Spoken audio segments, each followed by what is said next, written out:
بسم اللہ الرحمن الرحیم۔ اگر دولت سنبھال سکتے ہو تو کسی بھی نماز کے بعد انا اعطیناک الکوثر سینے پر ہاتھ رکھ کر پڑھ لیں، ذاتی مکان، گاڑی اور بے تحاشا دولت آ جائے گی۔ محترم ناظرین، آج کا قیمتی وظیفہ میں آپ کو بتانے جا رہا ہوں۔ یہ ایک خاص عمل ہے، آپ کے ساتھ شیئر کر رہا ہوں۔ اس وظیفے کی اتنی برکت ہے کہ آپ کے بگڑے کام سنور جائیں گے، آپ کا دولت کا مسئلہ حل ہو جائے گا۔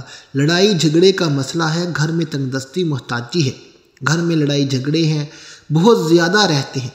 اگر کوئی بات نہیں مانتا، کاروبار اس میں برکت نہیں ہے، یا منافع نہیں ہے، یا کاروبار چل نہیں رہا، بس یہ ایک وظیفہ کرنے سے جو معجزات ہوں گے آپ دیکھتے رہ جائیں گے۔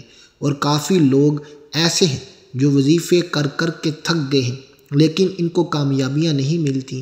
ان کے راستے میں اسی طرح کی رکاوٹیں ہیں، اسی طرح کی بندشیں ہیں۔ تو ان کے لیے بھی یہ عمل ہے، وہ بھی اس وظیفے کو کر لیں تو انشاءاللہ تعالی اللہ پاک ایسا معجزہ فرمائیں گے، اللہ پاک ایسا کرم فرمائیں گے کہ تمام مشکلات پریشانیاں ختم ہو جائیں گی۔ آج کے دن یہ خاص وظیفہ کیجئے۔ اس سورت کو پڑھنے والا آج تک کبھی کسی حاجت سے محروم نہیں رہا۔ اس آیت کو پڑھنے والے کو مانگنا نہیں پڑتا اور اسے مل جاتا ہے۔ میرے بھائیوں، نبی کریم صلی اللہ علیہ وسلم نے فرمایا، اے عبداللہ بن قیس، کیا میں تمہیں جنت کے خزانوں میں سے ایک خزانے کے متعلق نہ بتاؤں؟ میں نے عرض کیا، یا رسول اللہ صلی اللہ علیہ وسلم، کیوں نہیں، ضرور بتائیں۔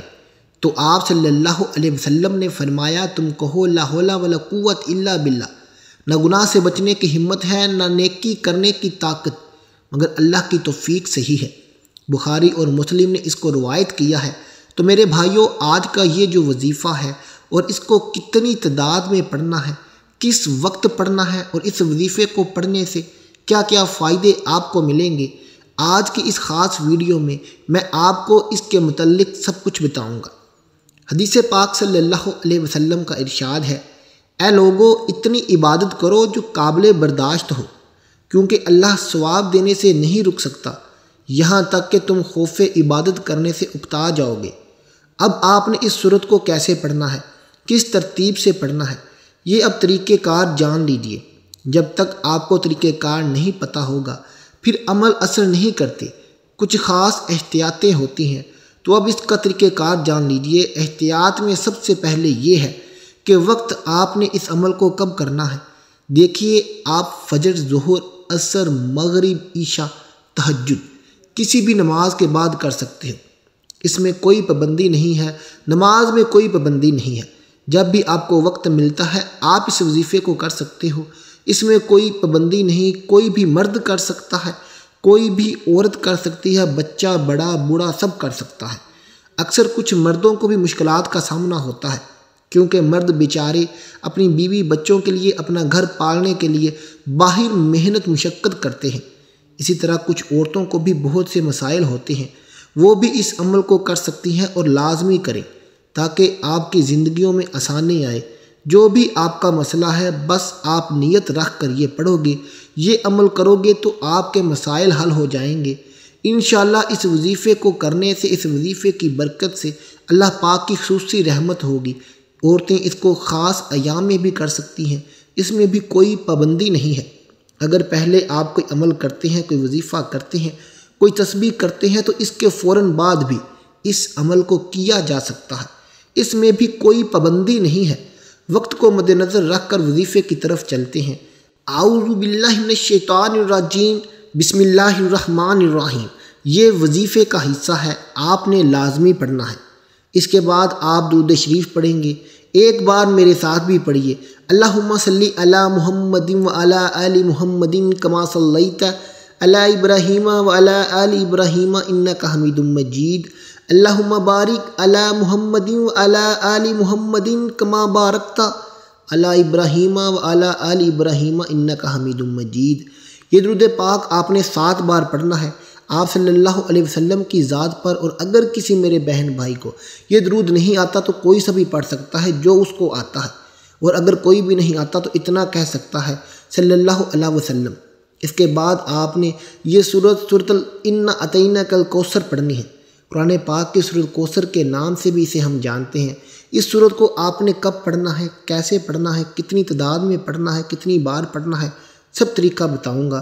انشاءاللہ جب آپ اس وظیفے کو کریں گے سب پریشانیاں آپ کے اوپر سے دور ہو جائیں گی۔ اللہ پاک اس صورت میں ہمیں آگاہ کر رہے ہیں کہ ہم غمگین اور اداس نہ ہوں، کیونکہ ہر مصیبت کے بعد آسانی ہوتی ہے۔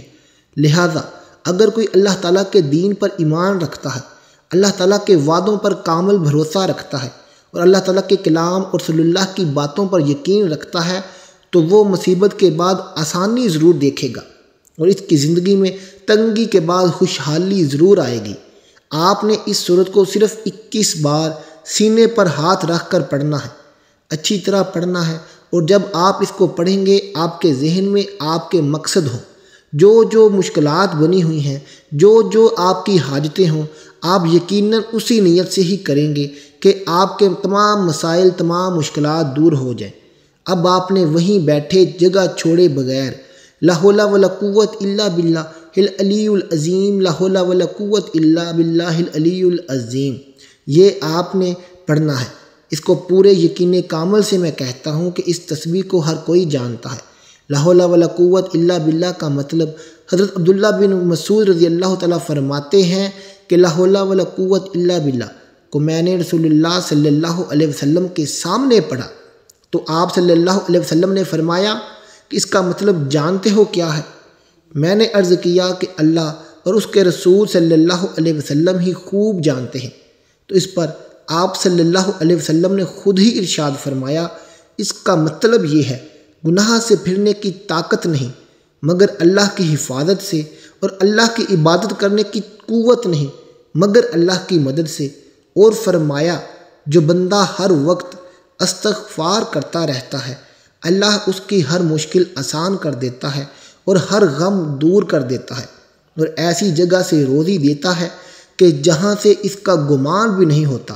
پیارے دوستو، پیاری بہنوں، آپ لوگوں نے اس کی 100 دانوں کی ایک تسبیح کرنی ہے۔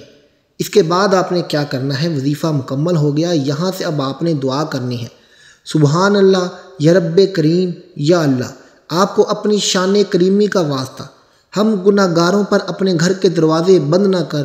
ہم سیاہ کار ہیں لیکن ہیں تو تیرے ہی بندے، تیرے سوا کوئی ہمارا سہارا نہیں۔ یا ذوالجلال والاکرام، ہم تجھ سے اپنے ہر گناہ کی معافی مانگتے ہیں، تو تنہائی میں کیا یا محفل میں کیا، نادانی میں کیا، انجانے میں کیا، اللہ اپنی شان کریمی کے صدقے، اپنے کعبہ کی عظمت کے صدقے ہمیں معاف کر دے۔